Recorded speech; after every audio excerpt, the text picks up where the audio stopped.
അസ്സലാമലൈക്കും. പിന്നെ എന്തൊക്കെയുണ്ട് എല്ലാവരും വിശേഷങ്ങൾ?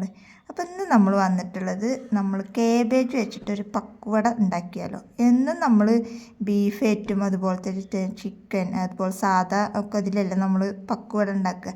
അപ്പം ഇന്ന് നമുക്ക് മാറ്റി പിടിച്ചാലോ. അപ്പോൾ അതേ ഗൈസ്, അപ്പോൾ ഇന്ന് നമുക്ക് കേബേജ് കൊണ്ടാണ് നമ്മളിന്ന് പക്കുവട ഉണ്ടാക്കുന്നത്.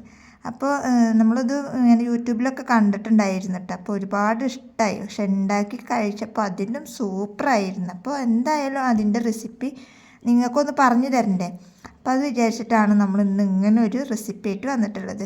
നല്ല അടിപൊളി ടേസ്റ്റാണ്. എനിക്ക് ഒരുപാട് ഇഷ്ടമായി. നമുക്ക് ഈ നോമ്പൊക്കെ സമയത്ത് ഈ ഒരു സംഭവം മാത്രം ഉണ്ടെങ്കിൽ തന്നെ നമുക്ക് അടിപൊളിയായിട്ട് നോമ്പറക്കാം. അപ്പോൾ എല്ലാവരും ഒന്ന് ട്രൈ ചെയ്ത് നോക്കുക. അപ്പം നമുക്ക് കുറച്ച് സാധനം മതിയുള്ളൂ. നമ്മുടെ വീട്ടിൽ എന്തൊക്കെ ഉള്ളത് വെച്ചെങ്കിൽ അത് മതി. അതായത് ഞാൻ അതിൽ എന്തൊക്കെ ചേർക്കണമെന്നുള്ള ഞാൻ കാണിച്ചു തരാം. കാശ്മീരി മുളക് പൊടി ഉണ്ടെന്നുണ്ടെങ്കിൽ ഒരു കണക്കില്ല. നമുക്കൊരു കളർ ഏകദേശം എത്ര വേണ്ടത് വെച്ചെങ്കിൽ അതിനനുസരിച്ചിട്ട് അതിടുക. പിന്നെ എരിവിനനുസരിച്ചിട്ട് മുളക് പൊടി ഇടുക. പിന്നെ ഉള്ളി വെളുത്തുള്ളിയൊക്കെ ചതച്ചിട്ടുണ്ടാവില്ല, ഇഞ്ചി വെളുത്തുള്ളിയൊക്കെ ചതച്ചത് അതിടുക. പിന്നെ ഗരം മസാല ഇടുക. അതുപോലെ തന്നെ മഞ്ഞൾപ്പൊടി ഇടുക. ആവശ്യത്തിന് ഉപ്പ് ഇടുക. പിന്നെ ഇത്രയാണ് നമ്മളിതിൽ ഇട്ടിട്ടുള്ളത്. അതിനനുസരിച്ചിട്ട് നിങ്ങളത് തുള്ളി വെള്ളം ചേർത്തിട്ട് അത് നന്നായിട്ട് മിക്സ് ചെയ്തെടുക്കുക. അപ്പോൾ എത്ര കൊണ്ടാണ് ഇതിൻ്റെ കണക്ക് എന്നൊക്കെ ചിലപ്പോൾ മനസ്സിലാവും. നമുക്കറിയാലോ, ഏകദേശം ഒരു ലിമിറ്റിന് ഇട്ടിട്ട് നമുക്ക് വേണമെന്നുണ്ടെങ്കിൽ വീണ്ടും നമ്മൾ ഇട്ട് കൊടുത്താൽ മതി. പിന്നെ അത് മാത്രമല്ല, മെയിനായിട്ട് കോൺഫ്ലവർ ഉണ്ടെന്നുണ്ടെങ്കിൽ കോൺഫ്ലവർ, ഇനി കോൺഫ്ലവർ ഇല്ല എന്നുണ്ടെങ്കിൽ നമ്മുടെ അരിപ്പൊടി, സാധാ അരിപ്പൊടി 2 ടീസ്പൂൺ അല്ലെങ്കിൽ ഒരു 3 ടീസ്പൂൺ ചേർത്ത് കൊടുക്കുക. അതുപോലെ തന്നെ കടലമാവിൻ്റെ ആ പൊടി നമ്മൾ ചേർത്ത് കൊടുക്കുക.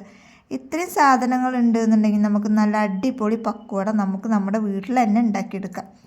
അപ്പോൾ അങ്ങനെ ചെയ്തെടുത്തതാണ്. ഉണ്ടാക്കി കഴിഞ്ഞപ്പോൾ എനിക്ക് ഒരുപാട് ഇഷ്ടമായി. അപ്പോൾ ഈ റെസിപ്പി നിങ്ങളൊന്ന് ട്രൈ ചെയ്ത് നോക്കുക. ഇനിയും നമുക്ക് ഇനിയും കുറച്ച് നോമ്പും കൂടെ ഉണ്ട്. അപ്പോൾ ഇനി ആരും ചെയ്യാത്തവരുണ്ടെന്നുണ്ടെങ്കിൽ ഒന്ന് ട്രൈ ചെയ്ത് നോക്കുക. എല്ലാവർക്കും നല്ല ഇഷ്ടപ്പെടും. അപ്പോൾ എനിക്ക് ഒത്തിരി ഇഷ്ടപ്പെട്ടതുകൊണ്ടാണ് ഞാനിത് നിങ്ങൾക്ക് ഈ ഒരു റെസിപ്പി പറഞ്ഞു തന്നത്. അപ്പോൾ എല്ലാവരും ട്രൈ ചെയ്ത് നോക്കുക. ചിലപ്പോൾ ഒരുപാട് പേര് ട്രൈ ചെയ്ത് നോക്കിയിട്ടുണ്ടാവും. ഇനി ട്രൈ ചെയ്ത് നോക്കാത്തവരുണ്ടെന്നുണ്ടെങ്കിൽ മസ്റ്റായിട്ടും ട്രൈ ചെയ്ത് നോക്കുക. അത്രയും അടിപൊളി ടേസ്റ്റാണ്. എനിക്ക് ഒത്തിരി ഇഷ്ടമായി. അതുകൊണ്ടാണ് ഞാൻ നിങ്ങളോടും കൂടെ പറയണത്. അപ്പോൾ എല്ലാവരും ഒന്ന് ട്രൈ ചെയ്ത് നോക്കട്ടെ. എന്നും നമ്മൾ ബീഫും അതുപോലെ തന്നെ മറ്റുള്ളതൊക്കെ ആയിട്ടില്ല. അപ്പോൾ ഇന്ന് നമുക്ക് ഇങ്ങനെ ഒന്ന് മാറ്റി പിടിച്ചാലോ. അപ്പോൾ എന്താ നിങ്ങളുടെ അഭിപ്രായം? എന്തായാലും ഇത് ഉണ്ടാക്കിയിട്ട് ഇതിൻ്റെ ഫീഡ്ബാക്ക് നിങ്ങൾ എന്തായാലും നമുക്ക് കമൻറ്റിൽ അറിയിക്കാം. അപ്പോൾ ഓക്കെ, ബൈ.